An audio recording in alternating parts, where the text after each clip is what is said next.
So our next lesson in financial maths is income. Now, this is a very relevant topic because we all make an income, but we're all going to get different types of income. So you can see here there are three main types of income. Most of us are going to be working towards a salary or a wage. Commissions are a lot rarer. Usually, anytime I think of commission, I usually think of real estate agents. They're usually the ones that are getting paid a commission. But these are the three options that you have when you go out into the workforce. Now, they each have some pros and cons, and you'll hopefully find them out along the way.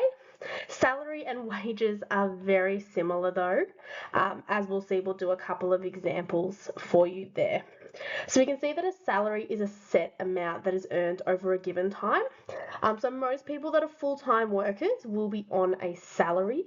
So that means it doesn't matter how many hours over I work. So for example, I'm recording this on a Sunday. This is not my usual 8:30 to 3:30. So therefore I'm not getting paid for this. I only get paid the amount that is on my paycheck. Meanwhile, a wage is probably what you guys are experiencing right now. So usually part-time or casual employees will be on a wage. So that's where you have an hourly rate. Now, you can get special conditions as well when you have a wage. So you might get extra for weekends, public holidays. You also get extra if you're a casual worker. We can see here that there is a formula that you can use. It's pretty much just your hourly wage times how many hours you worked. The questions that we get around salary and wage aren't too complicated.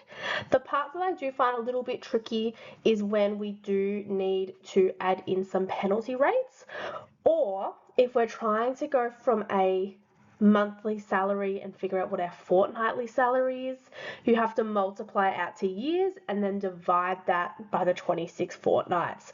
That's the only trick really with salary and wages. Everything else is pretty straightforward.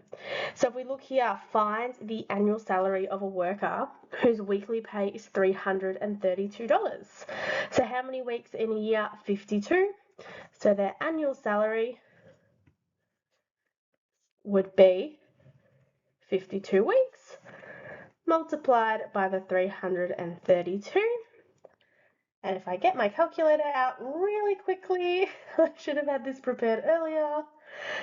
52 multiplied by 332 is 17,264. Now, in all these examples, we're not including tax or any other debts that we may have. We're just finding the straight wage. Anita earns $21 an hour working as a call center operator. If she works 14 hours per week, how much is her weekly wage? So again, we take our wage, which is the $21. Oh, $21. How many hours? 14 hours. Let's chuck that straight onto the calculator. Times 14. I'm getting 294.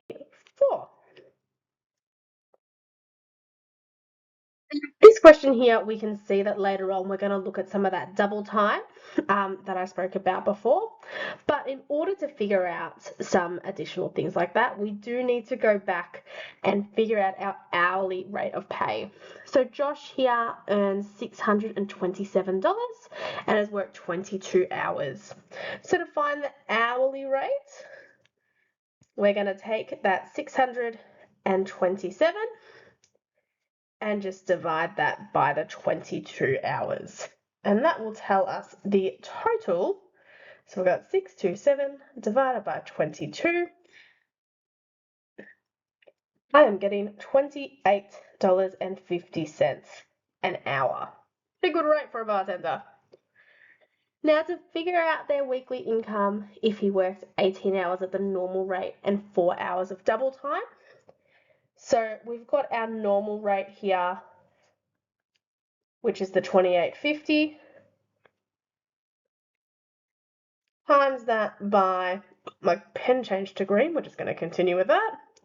Times that by the 18, we have $513 of normal pay. Let's switch back to black now. And then my double time. To figure out double time, all I'm going to do is take that $28.50 and multiply it by 2. So $28.50 multiplied by 2 is $57.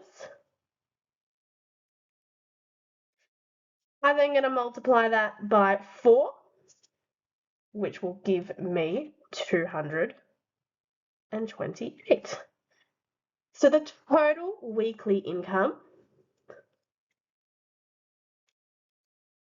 would be 513 plus 228, which I'm getting 741. So you can see here, it's a little bit of extra work when you've got your double pays, your 1.5 time pays, but not too complicated mathematically.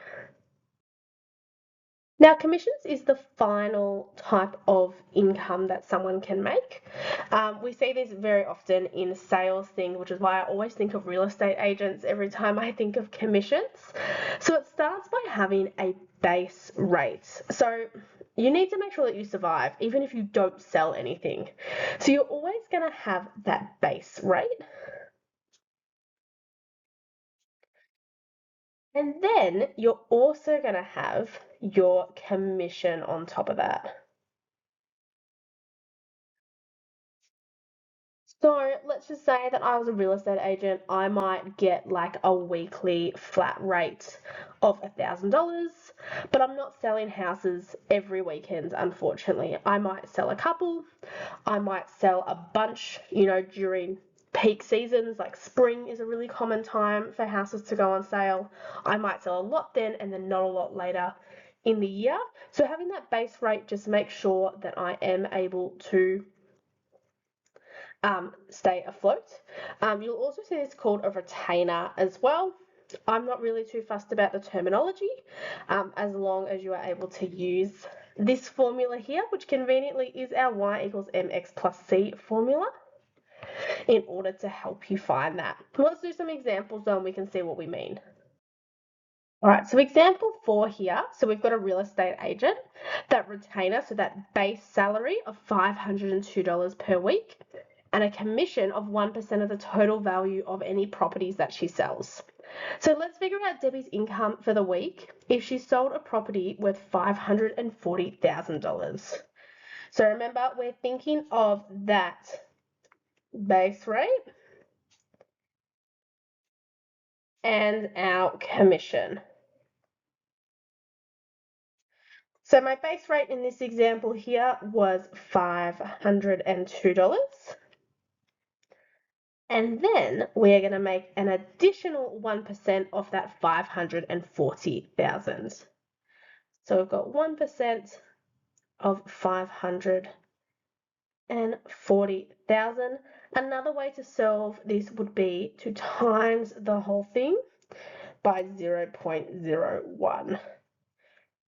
So knowing how to convert your percentages over to decimals is really helpful in this. When I do those calculations there, I get 5,400. Let's add that back to the 502.